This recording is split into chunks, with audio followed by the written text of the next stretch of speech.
you just want everything to stop. So you can lose your cool really fast that way. Brittany, how did you find the carnivore diet? Well, the short answer is totally by accident, actually. I was kind of on a Jordan Peterson kick for a while. Um, it, I think it was the beginning of 2002, it was.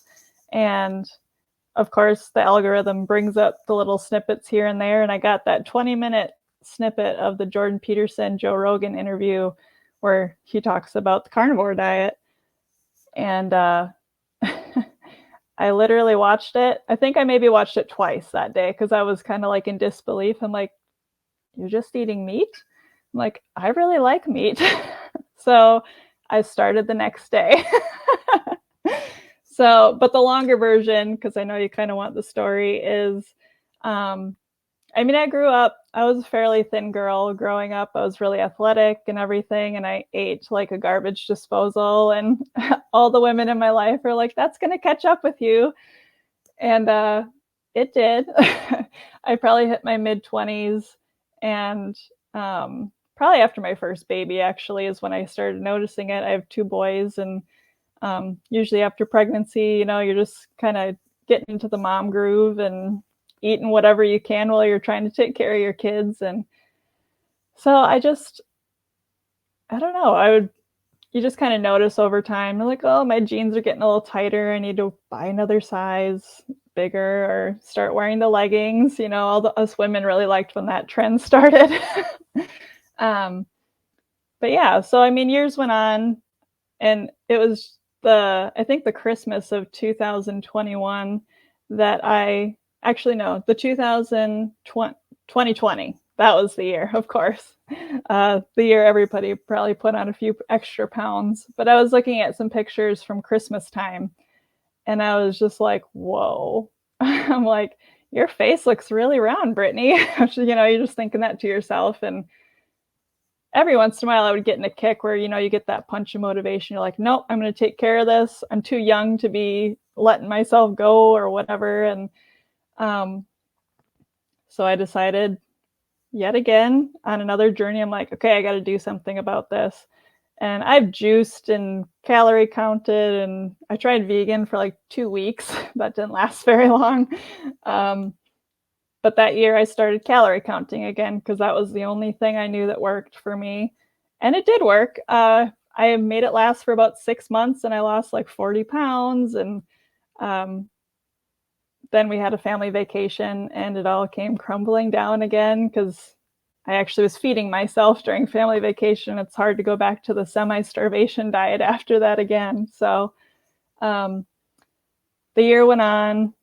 I gained another 20 pounds back. And again, Christmas came along, and I'm like, dang it, Britt. I'm like, you didn't, you didn't stick to this, and you're starting to let that weight creep back up again. And I found that carnivore video a few months later. It was February, I think it was Valentine's Day, because my carniversary is February 15th. So I watched the video on Valentine's Day, and so I was just like, that's really interesting. I'm going to try this. I'm like, well, I've tried plenty of other things, and I love meat. So, um, so I just tried it, and I tried it for very vain reasons. I just wanted to lose weight. I was just a woman who wanted to feel good in her clothes. And um, then I started watching all the carnivore videos to kind of keep myself motivated. And video after video after video I'm watching, and I'm like, that's interesting. All these things can get fixed by carnivore besides weight loss. And so I actually started writing things down, and I'm like, I wonder if these things would get better. So I actually brought my list out. I was going to just read a couple of them because I was able to check a lot of things off this list that got better. So I used to have rosacea really bad on my cheeks, like right now, because I'm a little warm and nervous talking.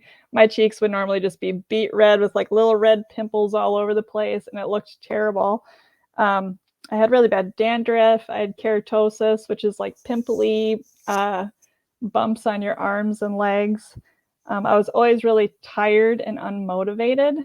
So that one I wrote down because I'm like, I think I'm just getting lazy. Like, you once you start just getting tired and you just feel your body kind of like drain, and you're just like, I must be getting lazy, getting older. I had acne. I have weak nails, darker scars. Anxiety and depression was a really big one. I was on and off medication for that for a while. Um, I have low patience written down because I have two boys, and uh, I would lose my patience very quickly with them. Still do, but it's definitely gotten better. But then, like joint pain, like my knees, my hips, and my back were things that kind of was starting to get. I'm like, dang, I'm like, when I kneel down, my knees are really starting to get sore. My hips are really, I'm like, I'm in my 30s. I shouldn't be having hip problems already. But all of these things are like either 80% to 100% better. My skin is amazing. I used to have like really dry, flaky skin. I have tons of before pictures that I uh, took before I would like take vitamins for skin or whatever. I'm like, I want to see the results. And none of that stuff ever worked, of course. But now I get to look at it and I'm like, oh my gosh, look at what my legs used to look like with the little keratosis bumps all over, and my face was just so dry and flaky, and I don't know. So like it's really cool. All of those things just slowly got better over time. And I've become a lot more bubbly. The anxiety and depression is definitely um, lifted. I don't feel any need to like be on medication like I used to. I would always let myself get to a really low spot. And I don't like medication to begin with. So I'd be really reluctant to go on it. And then I'd be on it for a while. It worked. So I'm like, it's working. I don't need to take medicine anymore. And I think a lot of people know too, when you stop taking that medication, it's kind of a whirlwind as well. My poor family. But yeah, I mean, it was a very vain reason to start. And then it kind of turned into what the heck? I'm like, I feel so much better. I look so much better. And yeah, that was kind of my journey into carnivore. Mm. I mean, that's an awesome laundry list of things. Yeah. Like, And they're all little things that I didn't even know were a thing. I'm like, I just thought these were normal things. yeah, I think you said it best when you talked about the joint pain, and it was like, I'm only 30, I shouldn't be feeling this way. Yeah.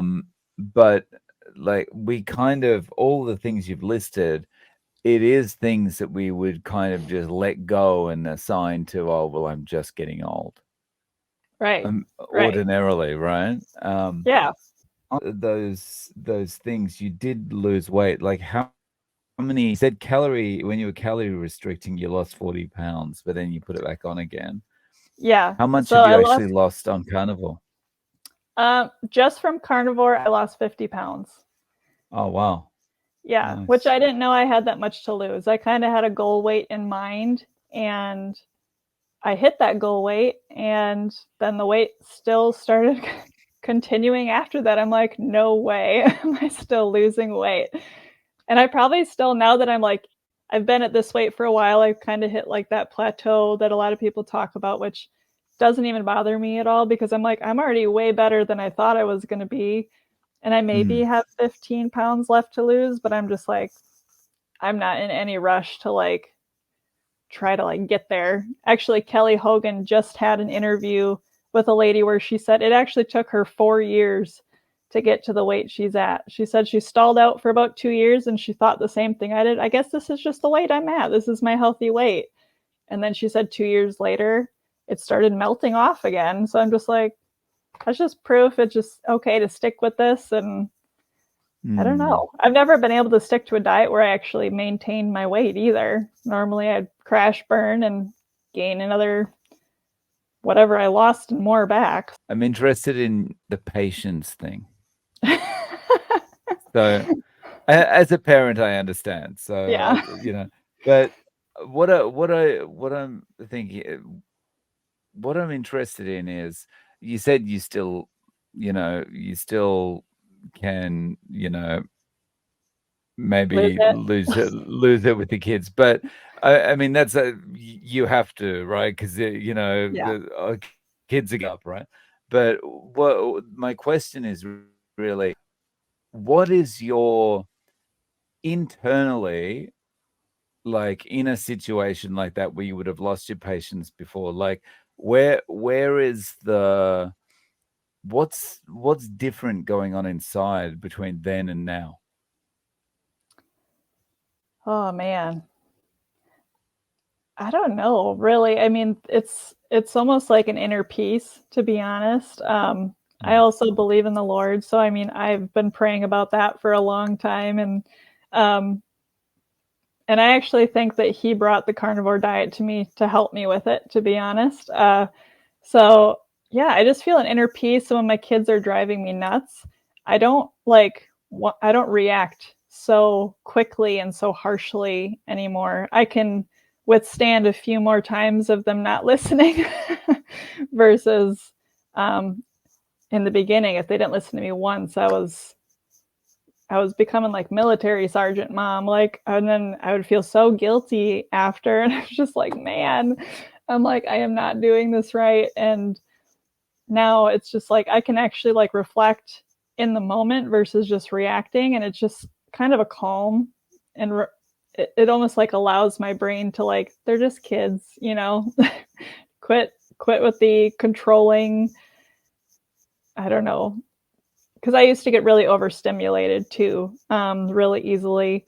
And that's something that's calmed down too, which I think also helps with the patients. Because when you're overstimulated, it's just hard to concentrate on anything. So you just want everything to stop, so you can lose your cool really fast that way.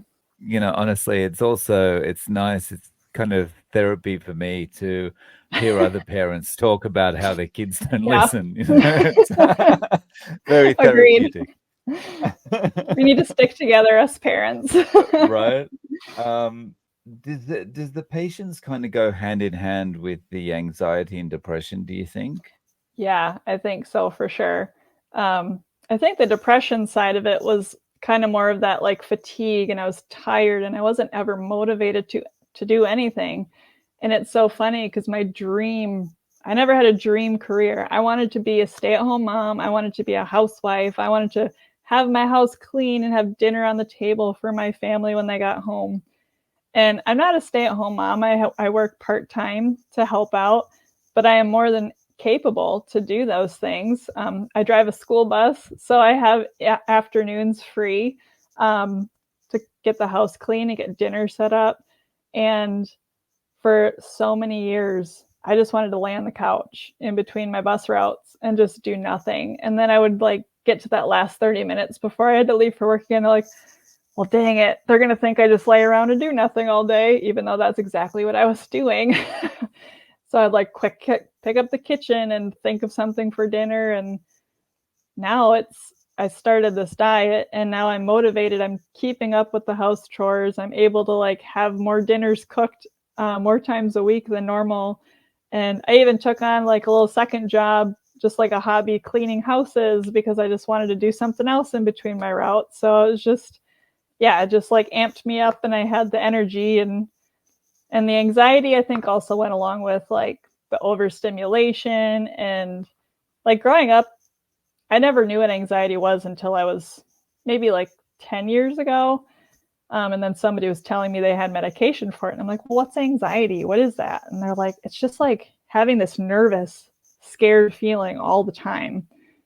And I was just like, I'm like, I have that. I'm like, I remember, I mean, I think a lot of kids can relate to this, but like getting called to the principal's office when you're a kid, like you're just like instant dread. You're like, what did I do? Even though you didn't do anything. Like they just were like, oh, thanks for picking up at recess or helping, like whatever. But it's the same thing. Like as an adult, I would get a phone call from a number, and I'd be like, I would know who it is, and I'd be like, oh my gosh, what do they want to talk to me about? Like it was just never a peace of, or like a feeling of peace or calm or happiness. It was always kind of like that dread and that scary, your heart just starts pounding, and it was terrible. It's such a And terrible feeling. everyone's gonna have bad news for me, and it's like high alert all the time. Yeah. Yeah, exactly. Mm. It must be so difficult being like that. I get that from time to time, and it's really tough. Um, Yeah. so the the depression and like the tiredness, like the lying on the couch and stuff. I think what I've noticed with that kind of thing, because I got into that quite a bit a few years ago, is it feeds on itself. Yeah. So the more you do it, the worse you feel about yourself. And the worse you feel about yourself, the more you do it. And it's just this Yeah. cycle that goes on and on and on. It's awful. Yeah. Yeah. Yeah, it Um, takes you down, that's for sure. yeah. So you talked about having dinner ready and that kind of thing. Like, what are you eating? When are you eating it? And are the family following along with you? Well, since I drive school bus, I actually eat most of my meals. I do one or two meals in between my routes. So my window is kind of like 9 a.m. to 2 p.m. Um, and if I can't fit in, I've been trying to like keep track of like how much I'm eating because I hear a lot of carnivore women saying women can undereat very easily. So I started tracking and um, I just can't seem to get in the calories in one meal anymore like I used to. So sometimes I eat two meals in that window, or I'll just have a big lunch and then eat dinner with the family. Um, and the family for the first year was not like they weren't mean or rude, but I think they were skeptical. They're like, why aren't you eating anything besides meat? That's kind of weird. And and I kind of vary between like keto and carnivore, but mostly I would say 90% of the time I'm like a carnivore diet. But my husband would kind of be like, don't you want this ice cream? And he'd like wave his ice cream in front of me. And I was just like, no, I'm good. And so it took a while, but I think I started telling people about it, and you could just kind of see their eyes glaze over, and it was just going over their heads, and it's just like, okay, I'm not going to push anything because honestly, it's kind of scary when you're first discovering it because it is been ingrained in our minds that it's not good for us. So I'm just like, I don't want to tell anybody to eat this way and then cause them to have a heart attack. Like that's scary, but I'll do it to myself. But I was just like, so I just kind of thought to myself, I'm like, I think I just might have to stick with this, see what it does for me. And if it does help me, I just have to be the example. Um, which after about a year, I lost that 50 pounds in that first year. And the first one to jump on board with me was my brother. He lives kind of far away, so we only see each other once or twice a year. And I know he thought I was crazy when I was just eating meat. And he saw me once in the summer. Um, I hadn't lost quite that much weight yet. But then he saw me at Christmas time and he's like, whoa. He's like, are you still doing that meat thing? I'm like, sure am. And he's like, you look good. And like 2 weeks later, he messaged me and was like, I'm starting tomorrow. So he's been doing really well too. And He's he's lost stuck like, with it. yeah, he's a big guy. So he's been struggling with weight his whole life too. And so he's been sticking with it. He's lost like 50 pounds and he's killing it. He struggles like me. Like my weakness is ice cream, especially in the summer. All of our little ice cream shops are open in the short window of summer that we have. So that's kind of my kryptonite. But thankfully, all my ice cream shops are closing. So but yeah, he's doing great. And then my husband joined along with me, and he started doing it. He's a little bit more keto. Um, and then the more you find out about it, it's just like, what am I feeding my kids? Like, so it's just like they were eating cereal and graham crackers and all like just all the junk. Like I didn't buy junk food. I never had candy or soda in the house, but all the snacks, ramen noodles, buttered noodles, all the things my kids like to eat were like, okay, this is going to cause a problem and they're not going to eat this way anymore. So, first thing to go is the cereal, which was detrimental to my family because cereal was the food for everybody. And I just slowly got rid of stuff, and I'm the cook. So, what I made is what they ate. And I just stopped making veggie sides and mashed potatoes on the side, or noodles or rice. And they've been pretty cool with it. Like, I still let my kids, if they're at, gatherings or whatever, I let them eat whatever they want. Um, they still have like a veggie and a fruit with their school lunch and stuff. Because I started cold lunch too, because the school lunches are horrendous. I know the schools don't control what food comes in there. It's like a government thing, but it's just like when they're telling me they're getting like, pizza, and even some days they're like, we had pancakes or French toast for lunch. And I'm like, seriously? I was just like, no wonder you're coming home ravishing and starving every day. And we started cold lunch. I made sure they have a lot of protein and fat in their lunch, and then they get a fruit and a vegetable. And I told them, I'm like, have you guys been hungry when you get home from school? And they're like, not really. And I'm just like, that's crazy. Like, they're doing well, they're sometimes they kind of get sick of stuff and they can't just eat the same thing like I can over and over again. So I do need to change it up for the family. But my immediate family is, for the most part, eating like minimal carbs, almost no sugar. And then I also got my mom and dad on board with it too. They're kind of teetering back and forth with it, but you know, it's spreading. I love it. Wow, that's awesome. You've got your Yeah, own little Carnivore carnivore world around you. That's fantastic. it is. It's And awesome. it's really good to hear that your kids can go to school, have a proper lunch, and not feel hungry when they're getting home. That's really good.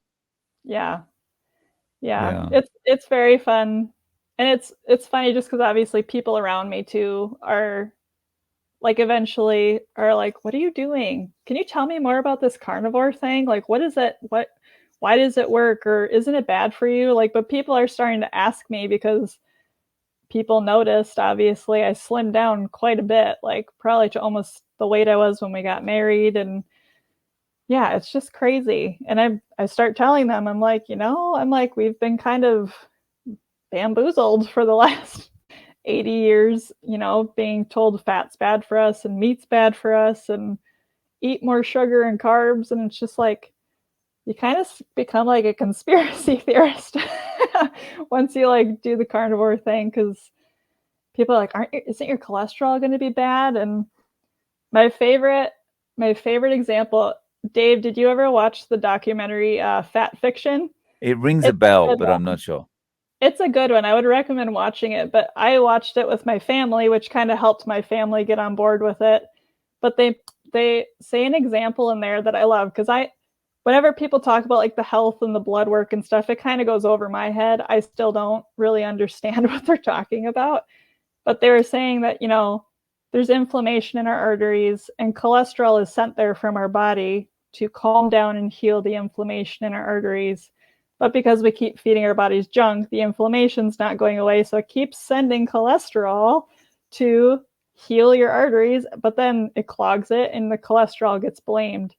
And in the movie, they're like, it's like blaming firefighters for trying to put out a fire, and in my mind, I'm thinking like, there's a huge fire that's just not going out, and more firefighters are coming and blocking the streets, and people are like, get these firefighters out of here, they're blocking our streets. But there's this massive fire that nobody cares about, that wants to fix the fire. I don't know if that makes sense, but that's kind of how they worded it. I'm like, oh, that actually makes a lot of sense. I never understood what cholesterol did in our bodies. So Yeah. it was a good one. It's a really good analogy, yeah. Yeah. Um, you mentioned like sometimes the way we kind of talk about carnivore and the regular diet or the standard diet, and that kind of thing, it can make you feel a bit like a conspiracy theorist. And Yeah. like I feel the same sometimes, but I think um it's unfortunate, like over the last, I don't know, 10 years or whatever, can anyone that questions anything is labeled now as a conspiracy theorist. So actually, Right. Yeah. really all we're doing is taking a critical eye to something Yeah. and using our own experience and going, well, I'm questioning this because that's not the result when I do it. And it's like because of that, yeah, we feel it's quite an odd situation. Yeah. Yeah, it's like unless you accept unless you accept the mainstream kind of way of thinking about everything, then you're a conspiracy theorist, which is an odd way of. But I understand the feeling. Yeah. Yeah, I know. Uh, It's well, like the school system, like you think they're thinking they're feeding our kids the right way. And it actually makes me think about like my grandma too, because she was in a nursing home for her last couple of years of life. And like the food that they get is awful. And it actually your story kind of like inspired me, and it also gave me like kind of like a righteous anger because you've done so well after your stroke, and like you look at you and you can't tell, you know. And my grandma had a stroke, and it was pretty rough on her, and she was able to recoup. She was able to recoup, but then she had to go in a nursing home because she really just could not get the strength back on her one side and couldn't walk again. And it was actually kind of ironic. She had a second stroke about 2 or 3 weeks before I actually started carnivore, and passed away because of it. And I was just like, I thought back about it, and I was watching that fat fiction documentary, and they're just telling the lies we've been told for so many years. And I'm just like, could grandma have like stayed home? Could she have like eaten better and recovered so much more gracefully and been able to come back home instead of a nursing home and being stuck in there during 2020 and being fed nonsense? And it's just like, it makes you angry actually, because you look at all of your family and friends and people you love around you, and it's just like they don't know. I'm not going to force anything on them, but it's like they could be doing so much better. I know they're sick, and I just want to be like, maybe just try eating meat, you know? Or, but of course, I'm not going to push anything because I know if someone would have came up to me before I discovered carnivore, I'd been like, heck no. Although I like meat, so maybe I would have just jumped right on board. I don't know. But yeah. it makes you mad. I mean, it really does. Yeah. I mean, honestly, what and I'm very sorry to hear about your grandmother. Thank you. But yeah, what makes me mad now is like looking at the people out there that are still talking as if no one's wised up to this. Mm-hmm. Still talking about, Yeah. but if you eat a meat pizza, you're gonna get colon cancer. And it's like, well, is that from the meat or is that from the pizza base, and Right. all the junk Yeah. that's in the pizza base? But they talk with such authority to because they know there's still a percentage of people that are asleep about this. Right. Yeah. Mm. We were one of them at Um, one point, right? yeah, that's right. You want to stick with this for the rest of time? I mean, I can't really see myself going back. Like I said, I kind of like sway between keto and carnivore. Um, Especially like when my family's kind of getting sick of stuff, I'll make like a keto meal instead. Um, and during the summer, I may cave still and have ice cream every once in a while. But no, I don't really see myself changing much. Maybe I do enjoy growing a garden. So like this summer, I did enjoy some of my own tomatoes and peppers and onions. But if it's seasonal and it's in my own garden, I'll trust it. And during the winter, when it's not there, I'll stick with more meat. So yeah, I Mm. don't see myself veering off of this uh, anytime soon. So let me give you a kind of hypothetical. I offer you $5 million. Hmm. $5 million. Go back to the sad diet. Oh man. Put me on the spot. Well, Would you take it, or would you if I stick had with to carnivore? if I had to stick with it, I mean, I go back on it temporarily, maybe for $5 million, because you can buy a lot of beef for $5 million. No, you got to stick with it. You got to stick with it. Oh, I mean, I'd probably say no. Hmm. Although I don't, yeah, I mean, $5 million is a lot of money, but yeah, I don't think so. Granted, thankfully, I didn't have any major health issues that would be turning its ugly head at me right away. But I know down the road it would be bad. So I'll stick with my cow. Yeah. And admittedly, I'm making this a little bit more difficult for you because I posed this question to quite a few people, but it's been only $1 million. And $1 million, I think, is a bit easier to turn down than 5 million. So that's why I upped Yeah. the ante a little bit. Um, yeah. I mean, I haven't met someone yet that would take the money Yeah. I or mean, has unless said there that. was some like dire financial thing where I couldn't survive without it, then maybe I would suffer. But with my lifestyle right now, no, I wouldn't take it. What is the number one reason of all the things you talked about, whether it's joint pain, anxiety, depression, weight loss? What's the number one reason you'd stick with it? Um, Man, it's kind of like a whole package deal. Like, I just Mm, feel better. Like, the anxiety and depression not being there, my skin being clear. Like, I hardly ever feel like I need to wear makeup anymore. I did today because I'm going to be online. So, but I don't feel like I need to wear makeup. I enjoy how I look in my clothes, which hasn't happened for a very long time. Um, and I just feel like almost like brighter, if that's kind of a good explanation. Yeah, I just mm, it's just kind of a whole no, pack. There's not one specific thing that would be the reason. It's just like I yeah, just altogether feel really good. good answer. So do you have a YouTube or do you have any social media where people can reach out to you? I don't have, well, I had a YouTube, but it was more for gardening stuff, and I never posted anything to it. So not really for YouTube, but I do have an Instagram. I put it on my name there down in the tag, that Brittany Marie Daily. I haven't gotten into it too much because I used to have a gardening Instagram too, but I get a little shy on the Instagram when I'm just posting normal stuff. But I'm trying to get into it more. So if anybody wants to reach out to me, that's where they can find me on Instagram. Awesome. Well, Brittany, thank you so much for joining us today. I really appreciate you coming on and sharing your story. Thank you. I enjoyed talking with you.